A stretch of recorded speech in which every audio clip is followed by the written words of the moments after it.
ओम शांति। ओम शांति। ओम शांति। सुनते हैं आज की मीठी मुरली मीठे बाप दादा से। मीठे बच्चे, अभी तुम्हें पवित्र जीवात्मा बनना है। इस समय कोई पवित्र जीवात्मा नहीं है, इसलिए अपने को महात्मा भी नहीं कहला सकते। प्रश्न है, सतयुगी राजाई का इनाम किन बच्चों को प्राप्त होता है? जो श्रीमत पर याद की रेस में नंबर 1 जाते हैं, उन्हें ही राजाई का इनाम मिलता है। तीखी रेस होगी तो रजिस्टर में नाम अच्छा होगा और इनाम के अधिकारी बनेंगे। तुम बच्चे दूरांदेशी बन बड़ी दूर की रेस करते हो। 1 सेकंड में निशान तक, परम धाम तक पहुंच वापस लौट कर आते हो। तुम्हारी बुद्धि में है, पहले हम मुक्ति में जाएंगे, फिर जीवन मुक्ति में आएंगे। तुम्हारे जैसा रेस कोई और नहीं कर सकता। आज का गीत है, आखिर वह दिन आया आज। यह कौन जानते हो कि आखिर वह दिन आया आज? बच्चे जानते हैं। आखिर वह दिन आया आज जो हम अपने बाप के सम्मुख हुए। आत्मा कहती है, इस शरीर के द्वारा अभी तुम बैठे हो। जानते हो हम आत्माएं अभी परम पिता परमात्मा के सम्मुख बैठी। बरोबर 5000 वर्ष पहले भी हम आत्माएं यानी जीव की आत्माएं परमात्मा से सम्मुख मिली थी। आत्मा कहती है, मेरा यह शरीर है। शरीर नहीं कहेगा, मेरी यह आत्मा है। हम आत्माओं का बाप आखिर आज आया है। आना भी जरूर है, भक्ति के बाद ज्ञान देने के लिए, ज्ञान से सद्गति करने के लिए आखिर आया है। ये सारी दुनिया नहीं जानती, सारी दुनिया के सम्मुख हो भी नहीं सकेंगे। कई बच्चों को हमारे द्वारा साक्षात्कार है, एक झलक मिलेगी कि ये मेरे परम पिता परमात्मा है, ये मेरे रचनाकार है। लेकिन पूरी दुनिया बाप के सम्मुख ऐसे नहीं बैठेगी। तो बाबा कहते हैं,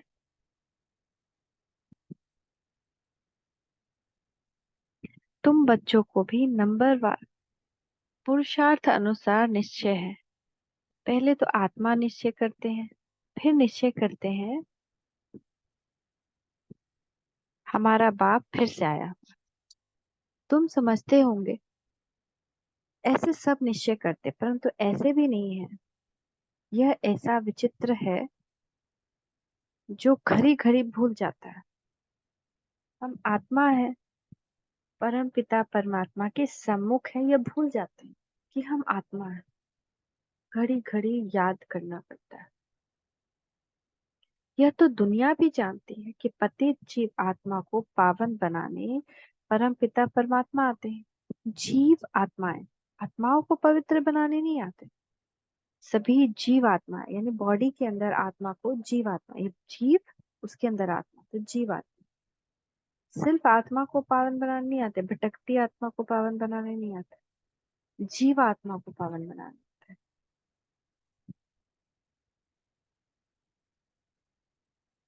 सभी जीव आत्माएं हैं, परम पिता परमात्मा एक ही है। उनको जीव नहीं कहेंगे क्योंकि उनका कोई स्थूल सूक्ष्म शरीर नहीं, कोई शरीर नहीं। न लाइट का शरीर है और न स्थूल ये फिजिकल शरीर। यह बाप बैठ समझाते हैं, तुम जो भी नामधारी देखते हो, ब्रह्मा विष्णु शंकर का चित्र देखते हो, ये सूक्ष्म वतन निवासी है, सूक्ष्म वतन में रहते हैं। वह भी सूक्ष्म जीवात्मा ठहरे, वो भी जीवात्मा है, सूक्ष्म जीवात्मा। देवी देवता है, भगवान नहीं। उनको बनाने वाला भी परम पिता परमात्मा है, शिव बाबा। इसलिए उनको त्रिमूर्ति कहते हैं। इसलिए 3 पत्ता का बेलपत्र चढ़ाते हैं कि ब्रह्मा विष्णु शंकर को बनाने वाला शिव बाबा है। यह भी बड़ी समझने की बात है, इसको समझना है कि वो देवी देवता हैं, भगवान नहीं। ब्रह्मा विष्णु शंकर भगवान नहीं। मनुष्य तो भल कहते हैं, फलाना महात्मा है, परंतु पतित दुनिया में महात्मा कहाँ से आ सकते हैं? कोई कोई अपने को महात्मा कहलाते कि हम महात्मा हैं, मगर महान आत्मा, पवित्र आत्मा कोई नहीं। यहाँ कोई सुप्रीम पावन हो न सके। हाँ, वह सुप्रीम बाप पावन बनाकर गए हैं। सतयुग आदि में देवी देवता थे। ये तो जरूर समझेंगे कि पवित्र आत्माएं थीं। अभी पतित जीवात्माएं, पावन जीवात्माएं भी थी सतयुग में। बरोबर सतयुग आदि से सृष्टि पर पवित्र जीवात्माएं थी। इसलिए वो लोग क्या होते हैं, देवता उनको क्यों कहते हैं? क्योंकि एक तो उनको देना आ जाता है, मतलब कि वो लेते किसी से कुछ नहीं, हो इतने भरपूर होते हैं, इच्छा मात्र अविद्या हो जाती है, तो वो देवता हो जाते हैं। दूसरा, दैवी गुण धारण करते हैं, इसलिए वो देवता है। तीसरा, कि वो पवित्र हो जाते हैं, इसलिए उनको कंचन काया मिलती है, कोई बीमारी शिमारी नहीं, लंबी उम्र रहती है, जिसको कहते हैं अमर हो जाते हैं। मतलब उनकी मृत्यु नहीं होती, वो अपने इच्छा से दे छोड़ते हैं कि 200 साल हो गया, 150 साल हो गया, तो आकाशवाणी हुई और उन्होंने दे छोड़ा खुशी खुशी। मृत्यु नहीं होती, अमर होते हैं, इसीलिए वो देवता है। वो दुनिया ही अलग, वहां फिर कोई मनुष्य नहीं होता, ऐसा मनुष्य जो देवता से मांगे। वहां सिर्फ देवता, दो युग। उसके बाद यही देवता वाम मार्ग में चले जाते हैं, तो विकार में सबसे पहले यही आते हैं, और यही शिव के सबसे बड़े पुजारी भी बनते हैं। सबसे पहला मंदिर सोमनाथ ब्रह्मा बाबा यानी कृष्ण की आत्मा ही बनाती है, विक्रमादित्य राजा के रूप में। फिर यही सबसे पहले यहाँ पे ये ज्ञान लेते हैं संगम युग पे। यहाँ आकर पतित बने हैं। इनको पावन बनाने वाला कौन? बाप बैठ समझाते हैं। तुम जब देवी देवता थे तो पावन थे। यह है ही पाप जीवात्माओं की दुनिया। अक्षर बिल्कुल क्लियर समझाना है। पाप जीवात्मा, क्योंकि आत्मा भी पतित है और शरीर भी पतित है, इसलिए बहुत रोग दुख। वहां फिर महात्मा अक्षर नहीं देते, वहां तो है ही सब पवित्र। कहते ही देवी देवता है, सर्वगुण संपन्न, 16 कला संपूर्ण, अहिंसा परमो धर्म, जीवात्मा है, संपूर्ण निर्विकारी माना, संपूर्ण पवित्र। तुम बच्चों को समझाया जाता है सन्यासी पवित्र रहने के लिए पुरुषार्थी हैं। अच्छे अच्छे सन्यासी पवित्र रहते हैं, जिनको महात्मा कहा जाता है। पवित्र रहने के लिए अलग रहते हैं घर से, परंतु वह तो है निवृत्ति मार्ग वाले, उनको भक्ति मार्ग में महात्मा कहेंगे, ज्ञान मार्ग में नहीं। ज्ञान और भक्ति दोनों अलग अलग गाए जाते हैं। आधा कल्प सत्युग त्रेता में ज्ञान की प्रारब्ध, यहाँ फिर भक्ति की प्रारब्ध कहेंगे। यह है भक्ति मार्ग। पहले भक्ति भी अव्यभिचारी होती है, फिर अंत में तमो प्रधान व्यभिचारी भक्ति होती है। अभी व्यभिचारी भक्ति का अंत होता है, तब बाप आए। बाप एक ही बार आकर ज्ञान से आधा कल्प के लिए तुम्हारी प्रारब्ध बनाते हैं। अब ये जो भक्ति है, इसका अंत होना है। बहुत पहले की जो मूल्य उस समय, ये भक्ति का अंत करने भगवान है। भक्ति कल्ट है, एक फेज है। जैसे कि गोल्डन, जैसे कि गुप्ता मौर्य एज, जैसे कि मुस्लिम डायनेस्टी का एज, एक एज चला, वैसे ये भक्ति का जो एज है वो खत्म होता है। तो इसी को खत्म करने के लिए भगवान आते हैं और ज्ञान का एज शुरू होता है। एक बार बाप एक ही बार आकर ज्ञान से आधा कल्प के लिए तुम्हारी प्रारब्ध बनाते हैं। अब इस ज्ञान में सब लोग तो नहीं आएंगे, 33 करोड़ देवी देवता ही आएंगे नंबर वार पुरुषार्थ अनुसार। उसमें भी सब लोग एक जैसी पढ़ाई नहीं करेंगे। पहले 9 लाख सतयुग में आने हैं तो वो अच्छी पढ़ाई करेंगे, बाकी जो त्रेता में आने हैं वो थोड़ी सी पढ़ाई में उनकी कमी कमजोरी होगी। तुम नंबर वन पुरुषार्थ करते हो, कोई तो राजा रानी बनते हैं, कोई फिर प्रजा व दास दासी बन जाते हैं, क्योंकि राजधानी स्थापन हो रही है। तुम अब दुरानदेशी बुद्धि बनते हो। दुरानदेशी बुद्धि को त्रिकालदर्शी कहा जाता है। जिन्हें तीनों लोकों, तीनों कालों का ज्ञान है, उन्हें त्रिकालदर्शी कहा जाता है। बाबा ये ज्ञान तो दे रहे हैं हमको, हम लेते हैं, जब इसको अपने में धारण करते हैं तो हम त्रिकालदर्शी बन जाते हैं। फिर हमको बहुत सारी चीजें पता चलने लगती कि ये क्यों हुआ, वो क्यों हुआ। विकालदर्शी बुद्धि बन जाती है। फिर हम अपने पिछले जन्मों को भी जान पाते हैं। अब तुम तीनों लोगों को जानते हो, मूल वतन, सूक्ष्म वतन और स्थूल वतन। तीन लोग हुए ना। तुम अब दूरांदेशी बन गए हो, इतना तो कोई साइंटिस्ट भी नहीं जानता है कि तुम्हारी बुद्धि आदि से अंत तक जानती कैसे ये चक्कर चला, 5,000 वर्ष कैसे चलता है, पास्ट में क्या हुआ, फ्यूचर में क्या होने वाला है। नंबरवार पुरुषार्थ। कोई कमजोर होते हैं जो रेस में पीछे रह जाते हैं। यह तो बड़ी दूरांदेशी रेस है। आत्माओं की रेस कभी सुनी नहीं होगी। तुम आत्माएं जानते हो, हम स्टूडेंट हैं। हमारी ये रेस है, जैसे स्कूल में रेस होता है, कौन फर्स्ट आएगा कौन फर्स्ट आएगा। ये पढ़ाई की रेस। भगवान हम सबको पढ़ा रहे हैं। हम सब एक समान उसके स्टूडेंट हैं। अब इसमें क्लास में हम सब बैठे हैं। अब इसमें कौन अच्छा से बाबा का बात सुनता है, उसको धारण करता है, उसको फॉलो करता है, रिवाइज करता है, उतना उसका नंबर एग्जाम में बढ़ता है। जैसे स्कूल में भी बायोलॉजी पढ़ाते हैं तो प्रैक्टिकल का भी मार्क्स होता है, जो पढ़ा उसको प्रैक्टिकल करना है। ऐसे इसमें है कि जो बाबा पढ़ाए उसको हम प्रैक्टिकल यूज कितना करें। तो प्रैक्टिकल का मार्क्स अलग है, थ्योरी का मार्क्स अलग। दोनों पढ़ना है। प्रैक्टिक थ्योरी पढ़ के फिर प्रैक्टिकल करना है। तो बुद्धि जानती है फलाने निशान तक पहुंचकर फिर लौटना है। तुम आत्माओं की ये बड़ी दूर की रेस है। बुद्धि जानती है हम वास्तव में वहां के रहने वाले हैं। 1 सेकंड में हम वहां पहुंच जाएंगे, जीवन मुक्त बन जाएंगे। हम असुल परम धाम के निवासी हैं। यथार्थ बुद्धि जानती है हम परम धाम जाएंगे फिर आएंगे। जैसे रेस में निशान तक पहुंचकर फिर लौटते हैं, हम भी बाबा के पास जाएंगे फिर वापस आएंगे। हम आत्माएं रेस सीख रही हैं। तुम सबको कहते हैं मन मना भव, बुद्धि का योग अपने बाप और परम धाम से रखो, जहाँ तुम अशरीरी रहते हो। यह सिर्फ तुम्हारी बुद्धि में यथार्थ रीति है। तीनों कालों तीनों लोकों की नॉलेज तुम्हारी बुद्धि में है। 84 जन्म का ज्ञान और कोई में हो नहीं सकता। तुम जानते हो हमको इस छीछी दुनिया से, छीछी शरीर से मुक्त होकर जाना। हम जा रहे हैं। बाप रोज यह रेस सिखलाते हैं। तुम्हारी रेस अविनाशी है।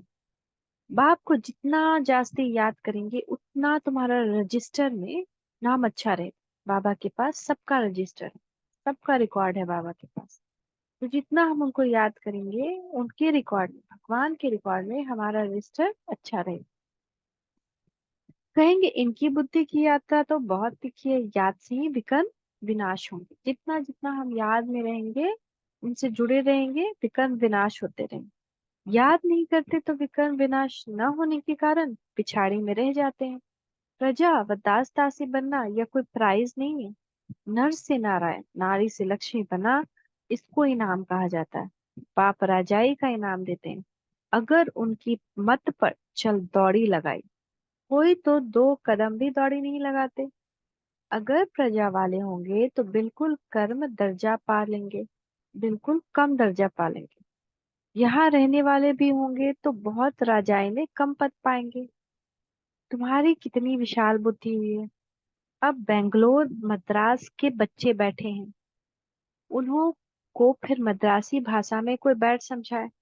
हमारी भाषा तो हिंदी है, कल पहले भी ऐसे समझाया होगा। कहेंगे भगवान सब भाषाएं क्यों नहीं जानते, परंतु ड्रामा में है नहीं। ड्रामा में होता तो मैं सब भाषाओं में भाषण करता। समझो भिन्न भिन्न भाषाओं वाले बैठे हो तो क्या हम सब भाषाओं में बैठ बोलूंगा क्या? यह तो हो नहीं सकता। एक दो को भी कहाँ तक सुनाएंगे, घमासान हो जाए। तो समझाना चाहिए बाप ने कल्प पहले जिस भाषा में समझाई थी उसी भाषा में ही समझाते। इसीलिए हिंदी का जोर है। अंग्रेजी भी जरूरी है क्योंकि इन्हों का कनेक्शन अंग्रेजों से जास्ती है। रशिया अमेरिका आदि की भाषा अपनी अपनी है एक ही धर्म वाले क्रिश्चियन, परंतु भाषाएं बहुत हैं। यहाँ भी हैं सब भारतवासी आदि सनातन देवी देवता धर्म वाले, परंतु अपने धर्म को भूल गए हैं। भाषाएं कितनी हो गई, सब मिक्सचर है। जिसकी जो भाषा है उसमें फिर उनको सुनाना है। इसमें भी बड़ा होशियार चाहिए जो समझकर समझाए। साथ ही ऐसा लाना चाहिए जो एक्यूरेट समझा सके। यह है बड़ी चैतन्य तीर्थ। वह सब है जड़ तीर्थ। जो दुनिया की तीर्थ है वह जड़ चित्र तीर्थ है। यहाँ हम चैतन्य तीर्थ करते हैं। साधु संत महात्मा सब जड़ चित तीर्थ पर जाते हैं। बहुत दूर दूर जाते हैं। जो भारत को पावन बनाकर गए हैं उन्हों के मंदिर हैं। यह भी यह भी समझने की बात है। बाप कहते हैं झाड़ की टाल टालियां पत्ते उसका विस्तार कितना समझाएं। तुम तो समझ गए हो छोटे छोटे टाल टालियां हैं। टाली में भी कितने पत्ते होंगे। अथाह मठ पंथ है। तुम्हारा थुर तो कितना बड़ा होना चाहिए। कितने पत्ते होने चाहिए। आदि सनातन देवी देवता धर्म सत्युग से लेकर चलाया हुआ है। तो हिंदू कितने होंगे। परंतु हिंदू भी नहीं रहे हैं और धर्मों में कन्वर्ट हो गए। यह है कल्प वृक्ष। शुरू से आदि सनातन देवी देवता धर्म वाले हिंदू कहलाने वाले भी वास्तव में है आदि सनातन देवी देवता धर्म के, परंतु कन्वर्ट हो गए। बाप कहते हैं मैं आकर फिर उसी देवता देवी देवता कहलाने वाले धर्म की स्थापना करता हूँ। जो कन्वर्ट हो गए वही फिर आकर वर्षा लेंगे। जब देवी देवता कहलाने वाला एक भी नहीं रहता तभी बाप आते हैं। आकर समझाते हैं तुम्हारे जर यादगार खरे हैं। क्राइस्ट आते हैं तो उनके धर्म की चर्चा आदि होती नहीं। यहाँ तो अभी भी देवताओं के मंदिर आदि निशानी है। तुम्हारा जब राज्य होगा तो क्राइस्ट आदि का नाम निशान नहीं होगा। यहाँ तो सभी का नाम निशान है। तुम जानते हो क्राइस्ट कब आया। क्रिश्चियन धर्म कैसे स्थापन हुआ। क्राइस्ट अब किस शरीर में होगा। जरूर पतित शरीर में ही होगा। खुद तो पावन था ना। जब पहली बार आए थे तो पावन थे। अब वो भी किसी पतित शरीर में क्राइस्ट अभी भी इस दुनिया में जन्म बाई जन्म लेते लेते। यहाँ तो सभी का नाम निशान है। तुम बच्चों की बुद्धि में सारा ज्ञान है। तुमको दूरादेशी बनाया है। हम आत्माएं कहाँ रहती हैं कहाँ से आती हैं किसको पता नहीं। रहने के स्थान को परमात्मा मान लिया है। वास्तव में आत्मा झूठी बनने से काया भी झूठी बन जाती है। साधु लोग कह देते हैं झूठी माया झूठी काया झूठा सब संसार, बाकी आत्मा तो निर्लेप है। अपने मतलब की बात कहते हैं। ऐसे क्यों नहीं कहते झूठी आत्मा झूठी आत्मा की काया। काया को ही काई पर अर्थी पर बिठाते हैं। आत्मा को तो काई अर्थी पर नहीं बिठाते। काई पर काया को बिठाया जाता है। अर्थी पर बॉडी को बिठाया जाता है ना। आत्मा ने तो एक काया को छोड़ा दूसरी काया में प्रवेश कर किया। यह समझ की बात है। कोई भी साधु संत आदि को तुम समझा सकते हो। अब ये बात बाबा कह रहे साधु संत को भी समझाओ क्योंकि वो लोग भी नहीं जानते। यह पतित दुनिया में कोई भी महात्मा नहीं है। कोई भी महात्मा नहीं है। जो पतित ही है सारे तो हम पतित वो पतित तो हम उनके पास जाकर हमको क्या मिलेगा। महान आत्माओं को पावन आत्मा कहा जाता है। तो शरीर भी पावन चाहिए। शरीर भी क्या है पावन नहीं है किसी का। यह है ही आयरन एजेड। परंतु कन्या जब तक विकार में नहीं गई है तो पूजी जाती है। पवित्रता के लिए ही पुकारते हैं आकर हमको पवित्र बनाओ। अब कुंवारी कन्या की पूजा होती है। तो जब तक कन्या विकार में नहीं गई है पूज्य है। जैसे ही विकार में गई वो भी पतित। जबकि पुकारते रहते हैं जो तुम उनको महान आत्मा कैसे मान सकते हो। जो साधु संत भी पुकारते हैं कि परमात्मा आओ हमारा कल्याण करो, तो हम उनको पावन कैसे मान सकते हैं महान कैसे मान सकते हैं। महात्मा तो कोई है ही नहीं। यह है विचित्र परमपिता परमात्मा। तुम जानते हो हम जो पावन जीव आत्माएं देवी देवता थी अब पतित बनी हुई है धर्म भ्रष्ट। क्रिश्चियन लोग अपने धर्म को जानते हैं झट कहेंगे हम क्रिश्चियन हैं। तुम ऊंच से ऊंच धर्म वाले अपने धर्म को भूल गए हो। भूल जाने से धर्म भ्रष्ट कर्म भ्रष्ट बन पड़े। तुम शिष्टाचारी थे अब रावण ने भ्रष्टाचारी कर दिया। यह अर्थ भी तुम समझा सकते हो। तुम बच्चे अपना भविष्य ऊंच तकदीर बनाने के लिए धारणा कर रहे हो। श्रीमत का उल्लंघन करने से तकदीर को लकीर लग जाती है। अगर कोई श्रीमत का उल्लंघन करता है तो यह भी भूल जाते हैं कि श्रीमत देने वाला बाप है भगवान है। तो आखिर वह दिन आया आज, यह तुम जानते हो। सभी एक्यूरेट नहीं जानते, अंत में जानेंगे जब पूरे समझ जाएंगे। अभी तो घड़ी घड़ी भूल जाते हैं। मुश्किल कोई सच बतलाते, झूठ बोलने में देरी नहीं करते। माया अच्छे अच्छे रुस्तम बच्चों को थप्पड़ लगा देती, ये सब भुला देते हैं। बाबा तो सब जानते हैं, बतलाते हैं। तुम कोई भूल करते, बड़ी डिससर्विस करते। अच्छा, मीठे मीठे सिकी लदे बच्चों प्रति माता पिता बाप दादा का याद प्यार गुड मॉर्निंग। रूहानी बाप की रूहानी बच्चों को नमस्ते। रूहानी बच्चों की रूहानी माता पिता बाप दादा को याद प्यार गुड मॉर्निंग, नमस्ते बाबा नमस्ते। शुक्रिया बाबा शुक्रिया। धूरा देसी बन तीनों लोगों और तीनों काल को जान बुद्धि से रेस करनी है। इस छिछी दुनिया छिछी शरीर से मुक्त होना है। झूठ बोलने की आदत को मिटाना है। श्रीमत का उल्लंघन कर ड्रेस सर्विस नहीं करनी। आज का वरदान देखिए मीठे प्यारे बाप दादा का वरदानी हस्त अपने मस्तक के ऊपर। लौकिक वृत्ति दृष्टि को परिवर्तन कर अलौकिकता का अनुभव करने वाले ज्ञानी तू आत्मा भर। लौकिक संबंधों में रहते हद के संबंधों को ना देख, आत्मा को देख कि मेरा इनसे अलौकिक नाता है। ये भी आत्मा, मैं भी आत्मा, हम सब भाई भाई। आत्मा देखने से या तो खुशी होगी या रहम आएगा। फिर हमको क्रोध नहीं आएगा किसी के व्यवहार से, रहम आएगा। यह बेचारी आत्मा परवश अज्ञान में अनजान है। मैं ज्ञानवान आत्मा हूँ, तो उस अनजान आत्मा पर रहम कर अपनी शुभ भावना से उसे बदल कर दिखाऊं। अपनी वृत्ति और दृष्टि को बदलना ही अलौकिक जीवन है। जो काम अज्ञानी करते हैं वह आप ज्ञानी तो आत्मा नहीं कर सकते। हम ये कहें वो ऐसा कर रहे हैं तो हम ऐसा कैसे नहीं करें, लेकिन वो अज्ञानी है और हम ज्ञानी, तो ये डिफरेंस याद रखना। वह आप ज्ञानी तो आत्मा नहीं कर सकते जो वो कर। आपके संग का रंग उनको लगना चाहिए, उनके संग का रंग आपको नहीं लगना चाहिए। वो क्रोधी है तो आप क्रोधी नहीं बने। आप शांत है तो वो भी शांत हो जाए। आप मधुर है ऐसे वो मधुर हो जाए। स्लोगन, अपने श्रेष्ठ कर्म से विश्व पिता का नाम बाला करना ही विश्व कल्याणकारी बनना है। जो हमको देखे वो समझे कि हाँ भगवान इनको सच्चा ज्ञान दे रहे हैं, वो परम पिता परमात्मा के ये सच्चे बच्चे बने हैं। नहीं अगर हम अपने हम तो क्या कहेंगे, अरे ये देखो ये तो ब्रह्म कुमारी है, फिर भी इनका व्यवहार ऐसा है।